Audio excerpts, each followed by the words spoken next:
আর কিতা কইতাম তো বানাই আলতাছে দেন আগে তো বহুত দিন ঘুরাইছে ওদের খালি তুই বড় বড় রাস্তা রয়েছে দিনপুর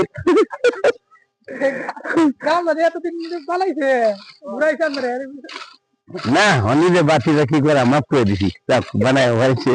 আর বদ্ধ দিতাম নন বালা দ দেব আল্লাহ বেটা মন মতো যেরকম পারে এরকম তো বানাইবো সুন্দর ফিনিশিংটা দিব আল্লাহ তুমি মাফ করো